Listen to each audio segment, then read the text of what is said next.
Hello, this is Coach Wilson, and this is Unit 10, Day 5. Today's journals, I'd like for you to tell me what reasons forced the United States involvement into World War II. All right, and there's various reasons that we talked about in Day 4, and there's various reasons from other days of notes that you can pull from as well. But there are some main specific reasons why we got involved in World War II in Day 4. Now, today we're going to be talking about the U.S. commitment to the war, right? And obviously, we've already gotten involved. We're fighting a war on two fronts with Japan and Germany. And today we want to look at what was the American approach to the war in Japan. Now, one of the first things that we did on the home front, okay, here in America, is we put into place the Selective Service and Training Act. And this was a plan for the first peacetime draft in American history. All right, so this is prior to the war. We had already begun building up our military force because it's kind of hard to be sitting there and not realize that a war was coming, regardless of whether we declared it or not. It required anybody from the age of 21 to 35 to register for the draft. And after the war began, men 21 to 45 were subject to the draft, and men 21 to 65 had to register. So, in thinking about a possible war in our country, if you were a male and you were healthy in pretty much any way, you were going to probably have to register for the draft. Draftees had to live in tents because they were so overwhelmed at the Army's training facilities with all the selective service members, as well as there were a lot of volunteers. Many people wanted to join up, and there was something about volunteering versus being selected. African Americans and women were also involved. Unfortunately, though, the U.S. military was still completely segregated during this time. But during World War II, we're going to see our first African American Marines, as well as first African American officers.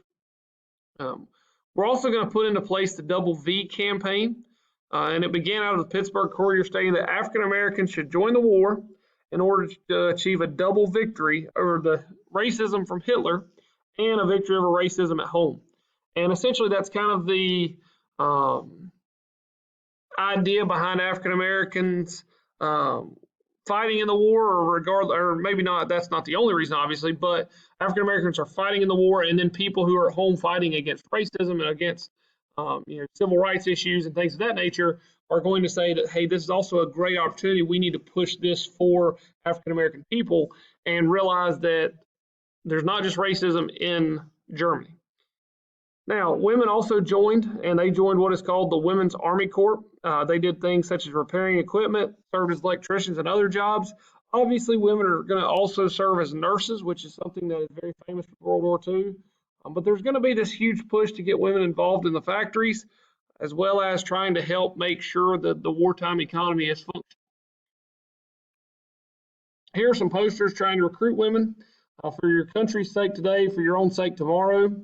Are you a girl with a star-spangled heart? Join the WAC now. Many women got involved in the workforce.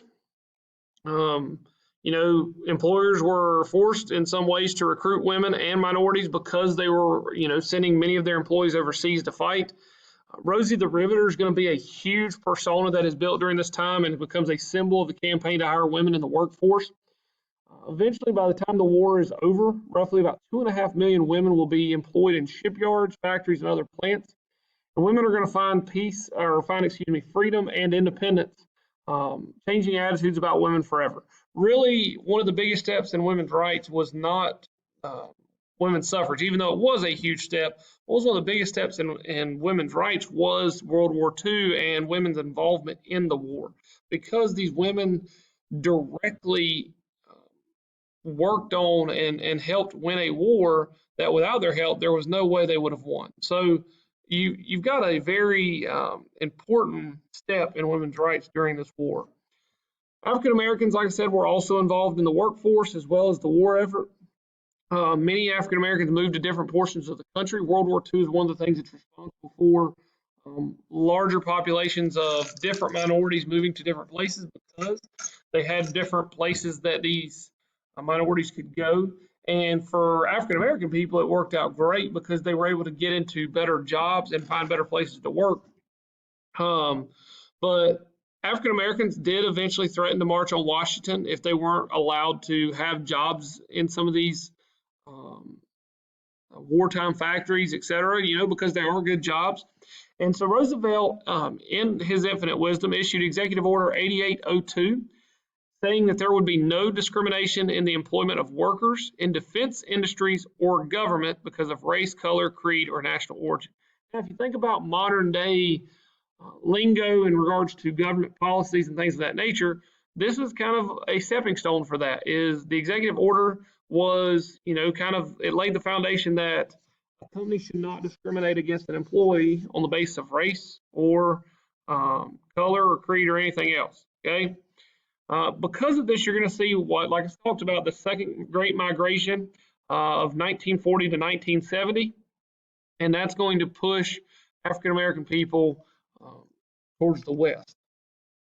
And it's important to note that there was a first migration during the First World War, and now there's going to be a push towards a second. But that has in large part to do with our country's growing. There's a lot of expansion. But the American war effort was important, and things that we did at home to try to encourage that effort was unions who had been about workers and whatnot for the last 40, 50 years that we've talked about in this class. They're going to actually issue no strike pledges, saying that we're not going to push our workers to strike. We're going to actually try to keep them from striking. American coupons and victory gardens, things to basically encourage people to work for the American good, to help in supplying the government aid and trying to help the government any way they can. These victory gardens were government encouraged Americans to plant gardens to produce more food. And kind of like what we talked about in World War I with Prohibition, the idea was to produce more bread with Prohibition. The victory gardens were designed to help them have enough food to send overseas to our soldiers. You also had scrap drives where they would try to collect metal, rubber, fats, oils, anything that they could get that they could use for the war effort, as well as products began to be rationed, such as meats and sugar. Some other things they tried to ration: tires, cars, bicycles, gasoline, and you can see this whole list. I'm not going to read it all to you, but you can see that you were given a certain amount of ration that you could go get these things, but they had to have these things because all of these are essential to the war effort. Here are some other political cartoons talking about the war effort and the foods.